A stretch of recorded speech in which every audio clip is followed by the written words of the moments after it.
C'est pas la peine d'assister, hein. C'est pas la peine d'assister.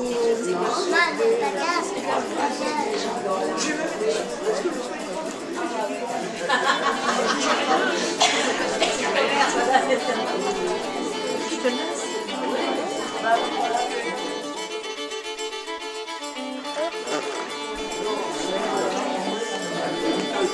Voilà. Il y a un pied de chapelier, tu montes dessus. Voilà. Non, même plus en avant.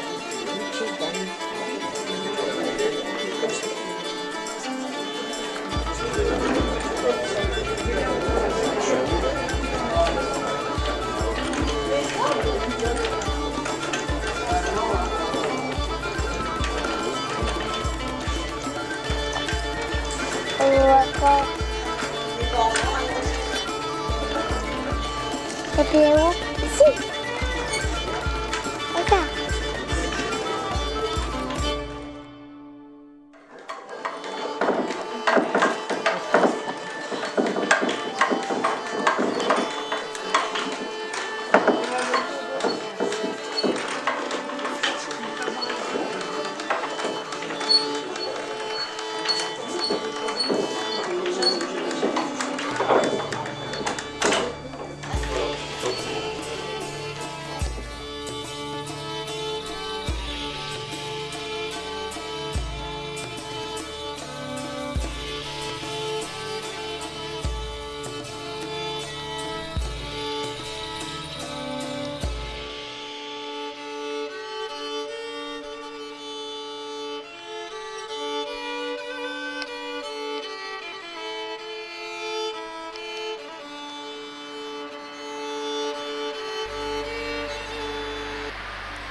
Bonjour, gentes dames, jolies damoiselles et nobles messires.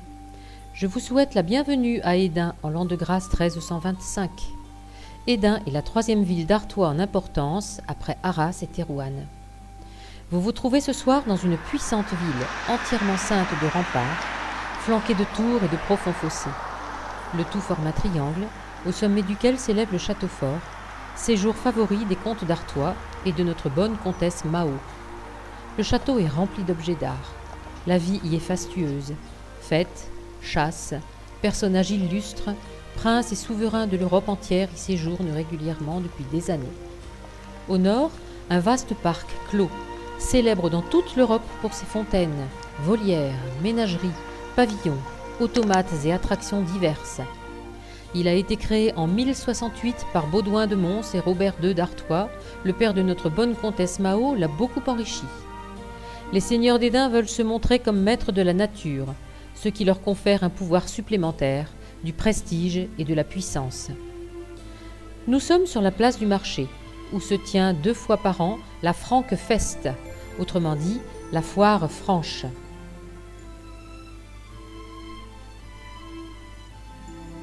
En 1268, on a construit les halles de l'échevinage.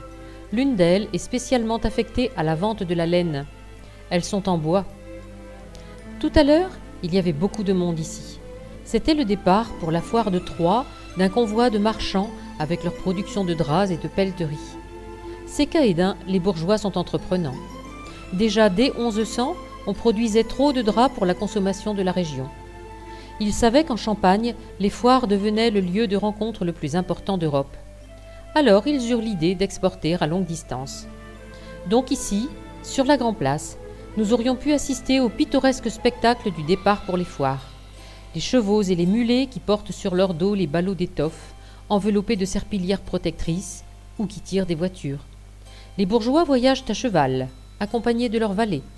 Ils sont armés d'épées, de bâtons, de couteaux, de lances, de piques, et vêtus de cottes de mailles. Les routes sont peu sûres. Ils vont vendre leurs draps de laine à la foire de Troyes, dans l'Aube. Et ce sont surtout des marchands italiens qui vont les acheter. À Sienne, on est à la mode quand on achète du Hesdin. La cour d'Artois sert parfois d'intermédiaire dans l'achat de draps à Hesdin pour la cour du roi de France à Paris.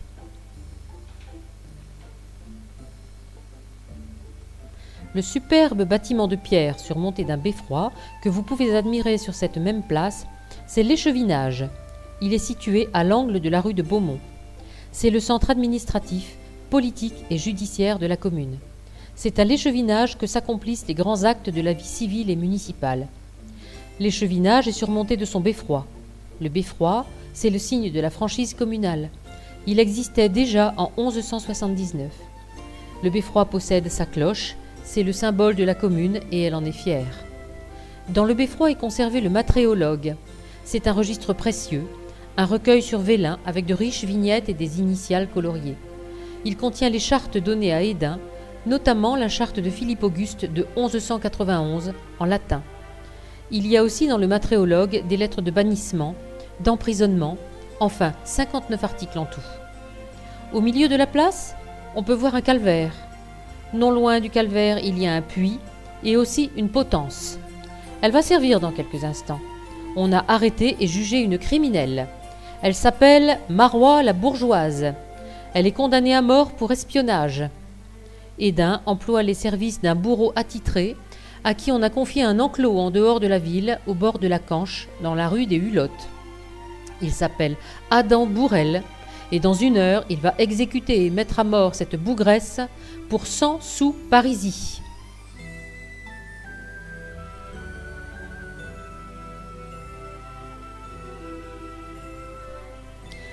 Côté ouest, il y a une église, l'église Notre-Dame. Elle a son parvis et son cimetière. Nous empruntons la rue Saint-Martin. C'est la rue principale d'Hesdin, celle qui mène de la place au château.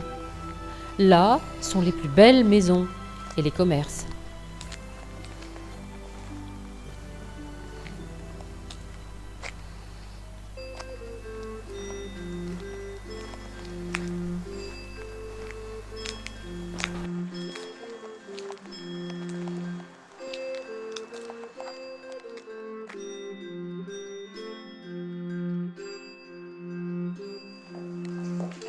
Catherine, dites-moi, voilà joliment accompagnée, mais qui sont tous ces personnes? Bonjour Dame Béatrice.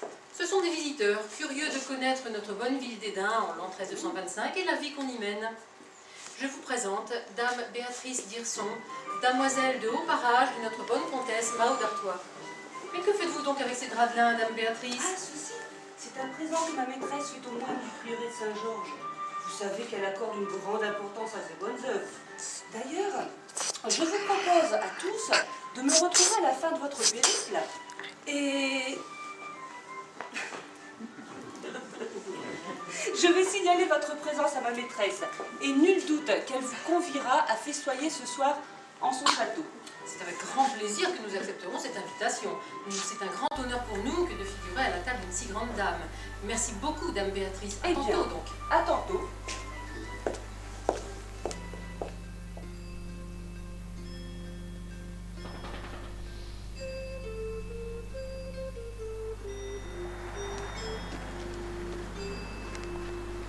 Il y a 6 moulins à Hesdin. Des moulins à blé, des moulins à drap, un moulin à faire le tanne. Le premier existait déjà ici même, rue Saint-Martin, en 1263. C'est l'industrie du drap de laine qui les a créés. Au début, les foulons frappaient leurs draps avec des maillets sur le bord de la Canche, puisque le foulage réclame l'utilisation de beaucoup d'eau. Puis, vu la prospérité de la draperie d'Hesdin, les foulons eurent de plus en plus de travail. Ils eurent donc l'idée de remplacer leurs bras dans le martelage des draps par la force du courant des eaux de la Canche. Pour cela, il fallait des capitaux. Ils les trouvèrent sur place, grâce au prieuré de Saint-Georges d'abord. Puis le pouvoir comtal créa des fouleries mécaniques, des molins as-draps ou molins foulant draps.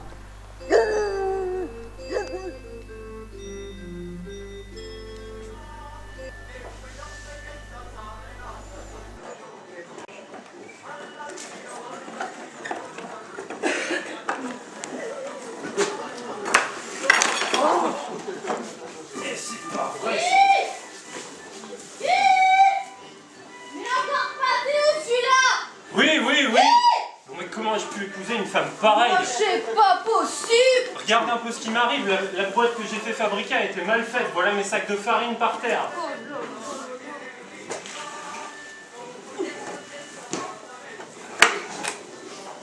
Je vous présente Guy de Caumont et sa femme Isabelle. Ils sont tous deux meuniers rue Saint-Martin.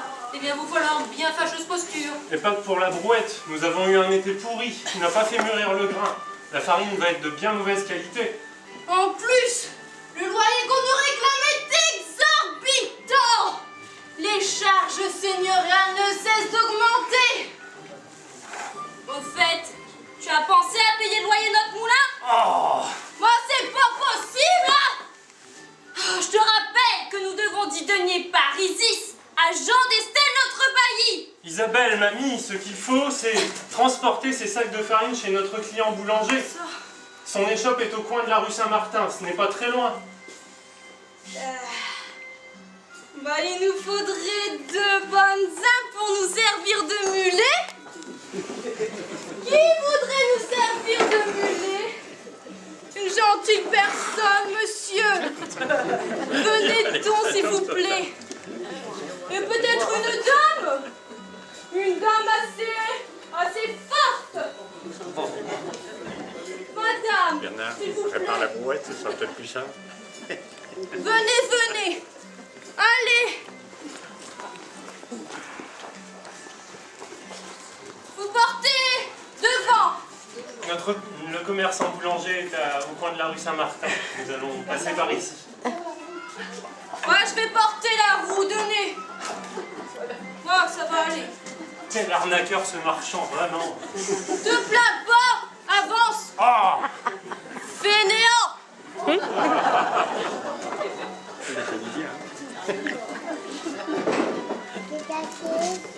Dépêche-toi.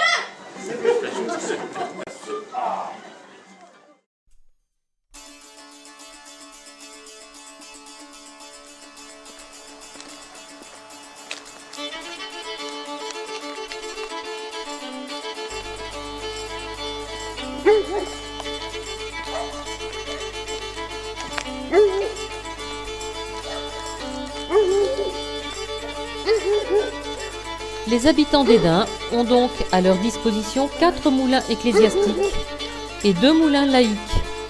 Les uns et les autres forment ainsi un véritable ensemble d'entreprises échelonnées sur la rive droite de la Canche.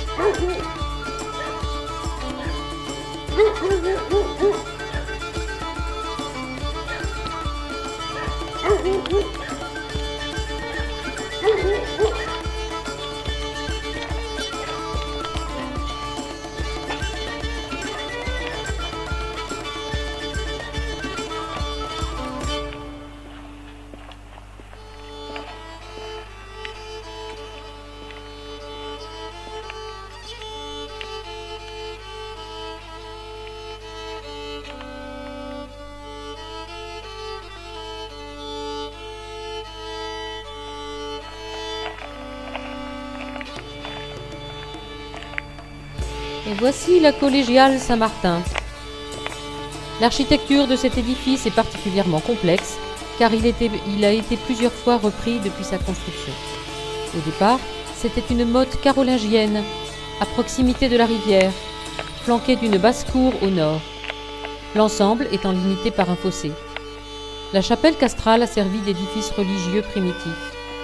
Puis, on a déplacé le château à flanc de coteau vers le nord, et on s'est servi des fondations de la chapelle pour bâtir la collégiale. C'était en 1094. Elle a été fondée par Enguerrand, comte d'Hesdin. C'est un important établissement religieux. Elle est aussi église paroissiale. Elle a 12 chanoines.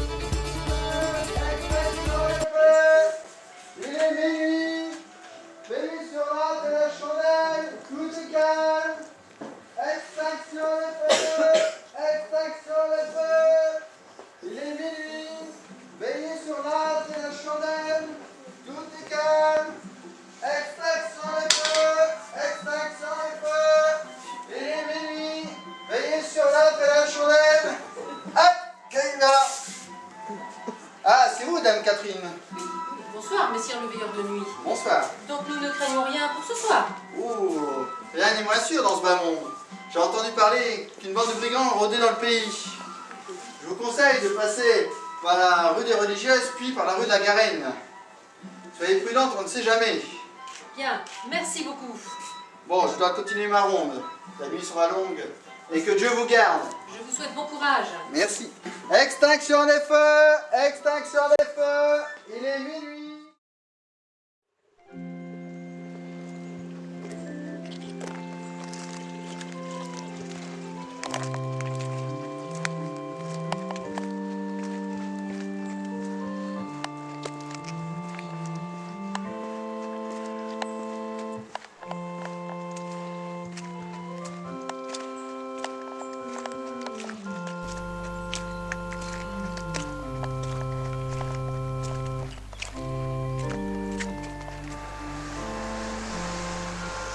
À gauche se trouvent les prisons.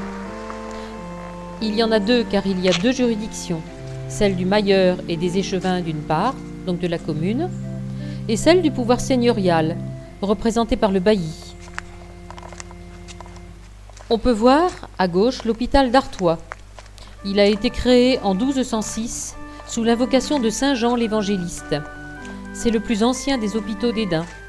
Les boulangers lui donnent par charité chaque samedi le quart du pain qu'ils fabriquent.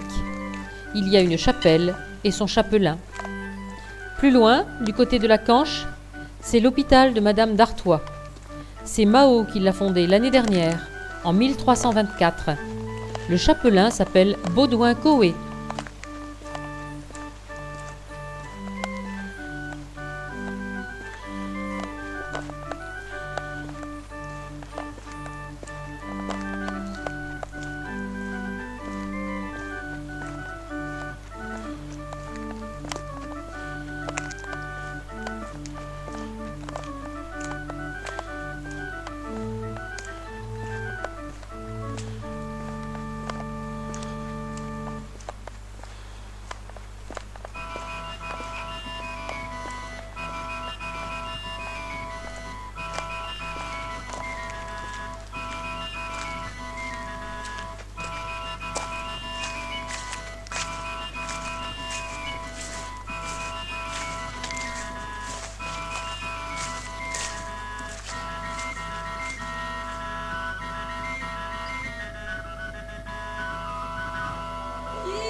Qui veut des noix bien fraîches?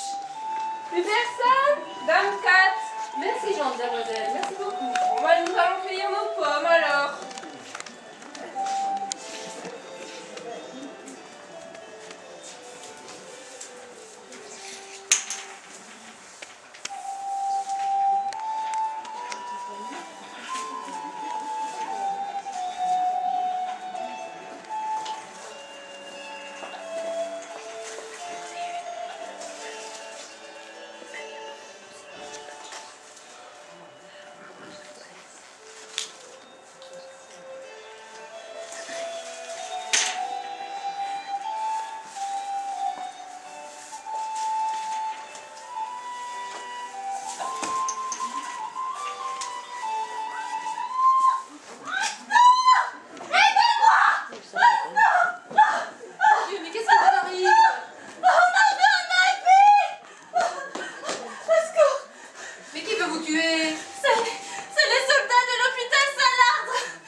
femme grande comme ça? Ça répond pas, hein? Et vous? Une femme grande comme ça, avec une capuche, un capuchon noir et blanc? Elle est là, elle est là. Il y a de la délation dans l'air ici. Et vous? Gente dame, n'auriez pas vu une femme grande comme ça, avec un capuchon noir et blanc? Elle s'est enfuie, la vilaine, elle a brisé ses liens au pied du pilori. Quoi? Au pilori? Mais qui est donc cette femme? Ah, c'est Marois la bourgeoise. Une espionne de grand chemin. Ah, ne me dites pas que vous l'avez laissée s'enfuir. Parce que c'est sorcellerie tout ça, hein. Diablerie, je dirais même. Bon, elle est partie par où? Elle est partie par là. Ha! Par là. Par le château. Attention. Tout menteur jouera sa tête sur le billot. Alors, par là. Elle est foutue. À la gare! À la gare!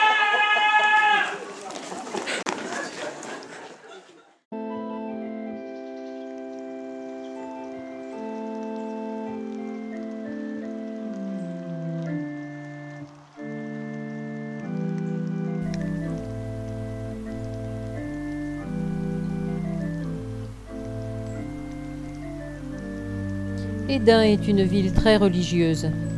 Nous sommes passés non loin du couvent des Cordeliers. Sainte Colette y viendra, mandée par Monseigneur Philippe le Bon en 1437. Et voici le couvent des Sœurs Noires.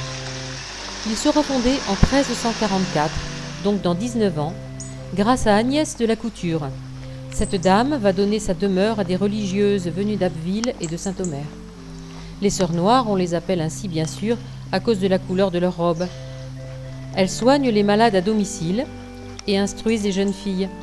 Elles ont beaucoup de pensionnaires. Le couvent, c'est un bâtiment couvert d'ardoise et important comme construction. Il se compose d'un carré de bâtiments à 2 étages. L'un des côtés est formé par l'église. Il y a une boulangerie, des granges, une brasserie, un jardin potager, une pépinière, un verger et une houblonnière.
Bonsoir, braves gens. Eh bien, vous voilà lourdement chargé. Qu'est-ce qu'il y a dans votre sac? Du blé, Duncan, du blé. Pour payer le sens à la comtesse de Mao. Mais tout ce blé va vous manquer, non? Oh que oui!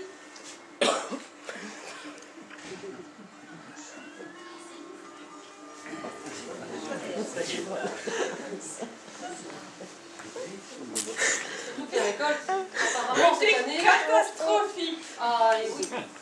Et oui. Dieu seul sait si nous aurons assez de nos réserves pour finir l'année. Que voulez-vous?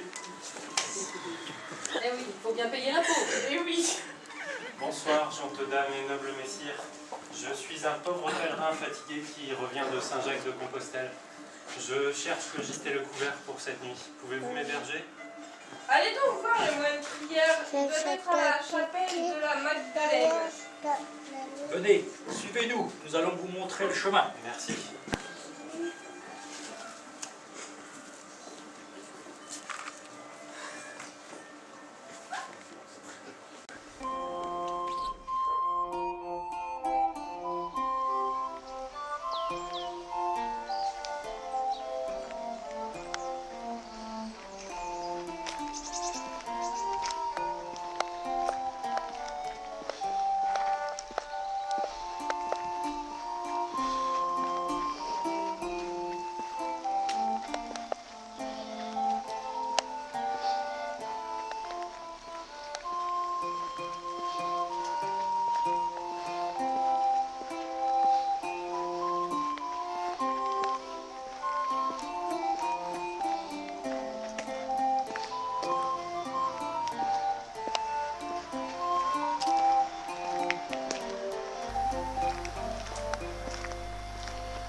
Nous pouvons voir sur notre droite le jardin des Archers, qui se situe le long de la Canche, derrière l'église Saint-Hilaire. C'est là que les archers s'entraînent, sous la houlette de Saint-Sébastien. Il nous faut des gens d'armes bien entraînés pour nous protéger des ennemis.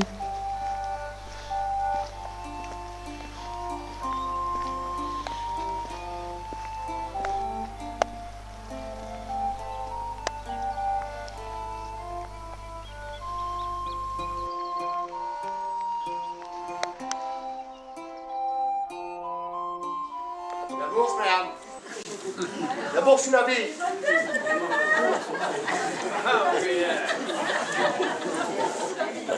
Vous récupérez les bourses? L'argent.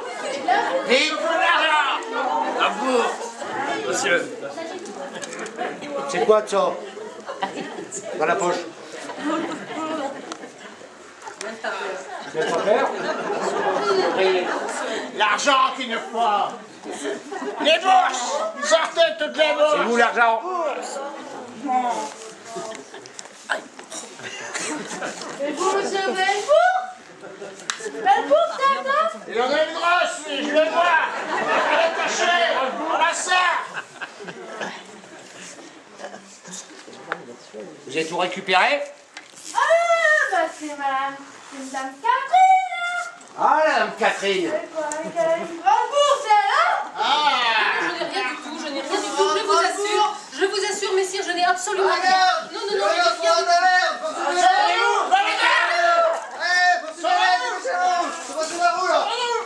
Ils sont par là, ils sont par là. Allez, vite, la garde. Attrapez-les.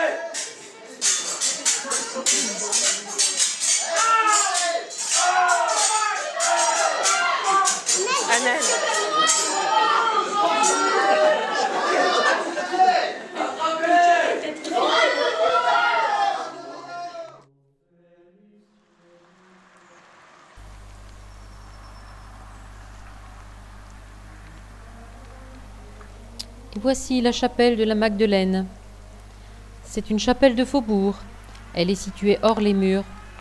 Elle existait déjà en l'an 1300. On peut y voir un très beau mobilier en vieux chêne sculpté.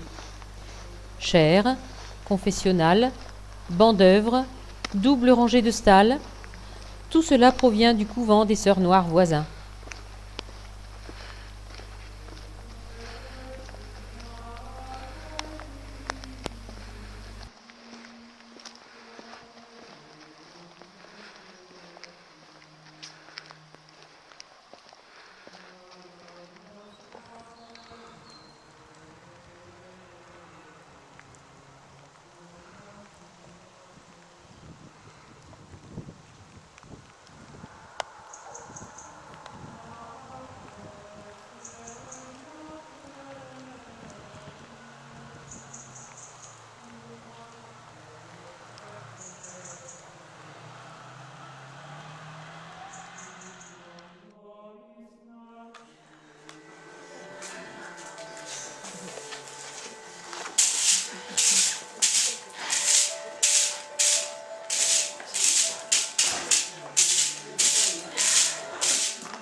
Bonsoir mon père.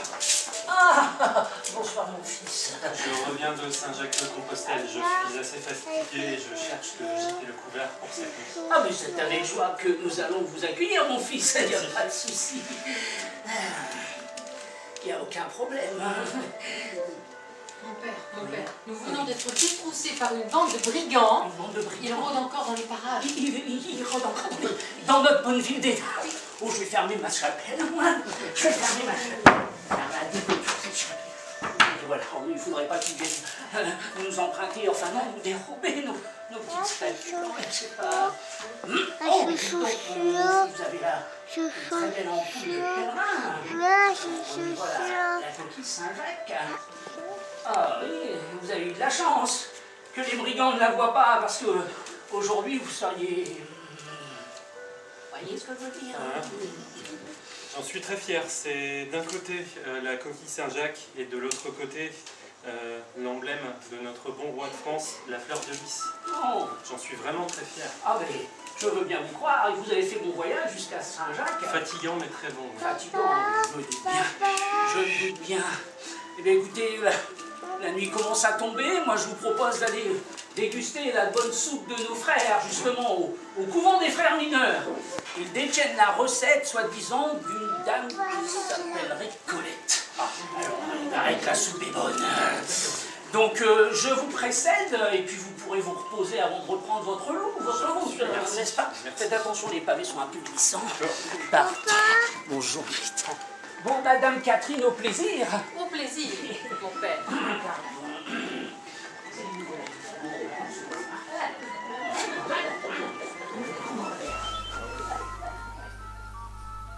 Derrière l'église, le petit vivier, autrement dit le petit vivier de la Magdeleine, et le petit paradis, un jardin de roses clos sur lequel donnent les fenêtres des appartements de la comtesse. Ils sont tous deux enclos dans le parc, car le parc est lui aussi entouré de murailles.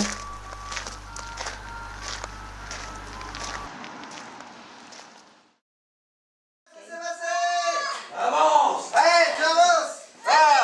On va réussir à rattraper. Avance! Allez! Plus vite! On va voir la ça nous a fait courir jusqu'au bout de 50 ans. Arrête! Croyez-moi, là c'est direction prison. En bas. Elle se sauvera plus. C'est bon, je suis content. Oh, il est passé où ce bourreau? Bourrel!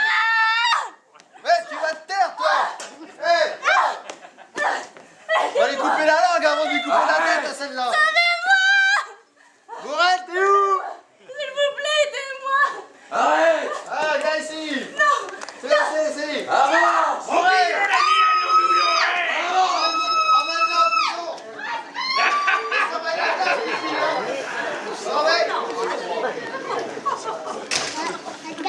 Je vous donne rendez-vous demain à 14h sur la place du marché. Vous pourrez assister à l'exécution de cette bougresse en présence de Madame d'Artois. Ça va être un agréable spectacle.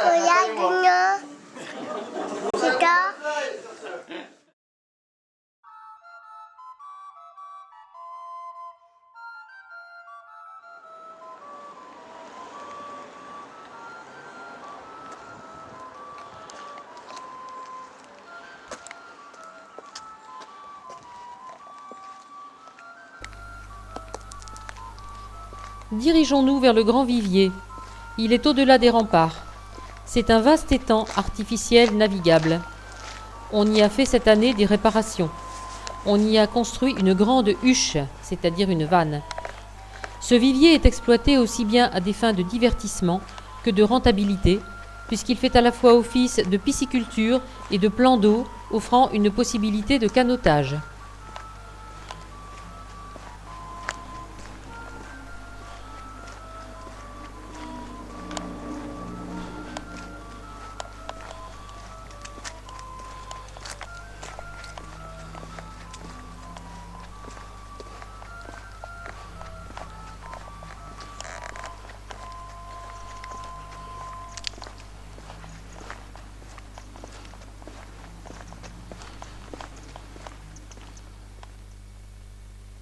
Voilà, je suis bien heureuse de vous retrouver.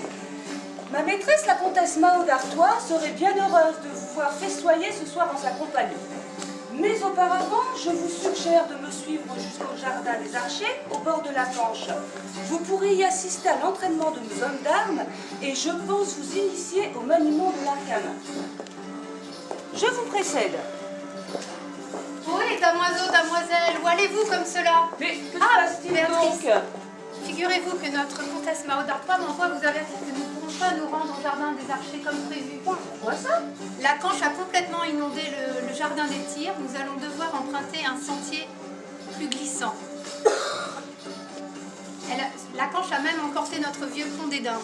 Mais comment allons-nous faire? Eh bien écoutez, je vous propose d'emprunter ce pont. Levez-vous. Le sentier est très glissant, faites très attention. Regardez où vous mettez les pieds. Eh bien Un écoutez, faux pas est si vite arrivé. nous vous précédons, mais j'y pense. Si vous le souhaitez, vous pourrez suivre Dame Catherine et visiter l'église Sainte-Magdeleine. Pour les personnes qui souhaitent le jardin des Archers, vous nous suivez moi ainsi que Dame Isabeau. Je vous en prie, levez-vous, mesdames et messieurs.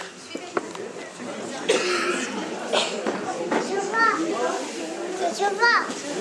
Ah maman, je vois. Maman.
Borel, il est... Vous avez vu, hein? Ah oui, oui. Et encore, il s'est sauvé parce qu'il a eu peur. Il a eu peur à la masse. Attention, toi, avec ton feu.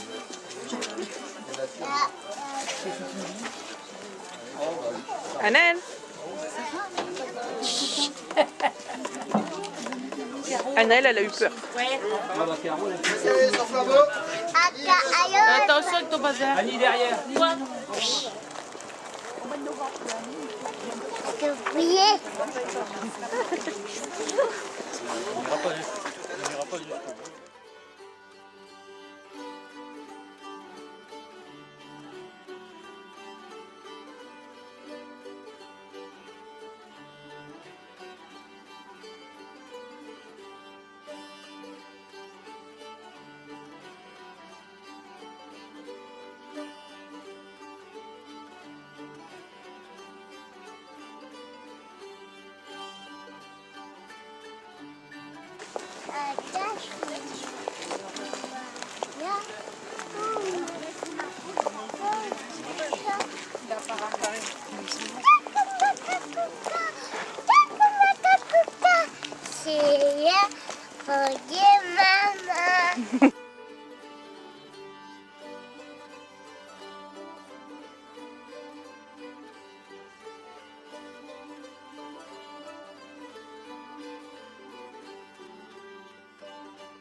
Deux instants avant de vous laisser effectivement continuer ce repas. On voudrait simplement dire d'une part un grand merci à tous les bénévoles qui vous ont préparé cette soirée médiévale. Ça a été un travail énorme, vous en doutez bien. J'espère que ça vous a plu, enfin on espère que ça vous a plu, pour être très clair.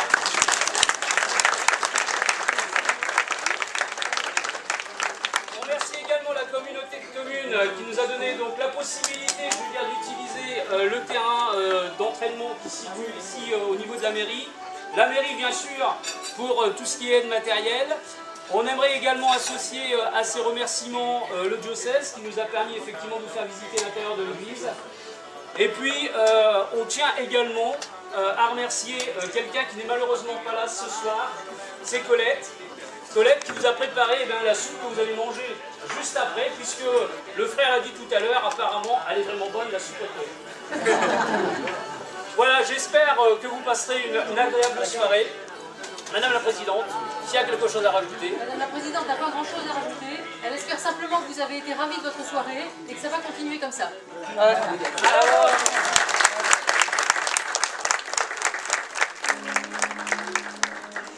J'ai oublié, il était caché. Un grand merci à l'association des archers qui vous a fait un petit peu peur, j'espère, mais qui vous a sûrement... Je n'ai pas connu. Non, on peut avec un gars qu'on a participé. Merci beaucoup.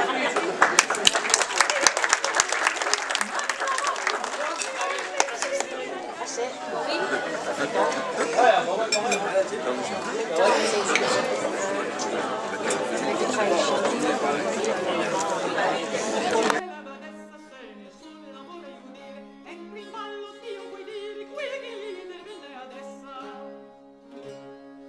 badessa era ben nata e paria spirituale, bene ver che alcuna fiana l'aspettava e li faccia male. Riparava quel cotale suo difetto saviamente, non se ne sapia niente che faceva la patronessa. La novella della badessa se nessuno vuole udire, entri in ballo Dio vuoi dire quel che gli venne adessa. Una notte esta Madonna se giacea col suo divoto, che ci andava sgonna per cessare ogni malcoto. A lei s'era dato toto non per mal ma per diletto, intanto un altro un giovenetto per lo muro mise la stessa.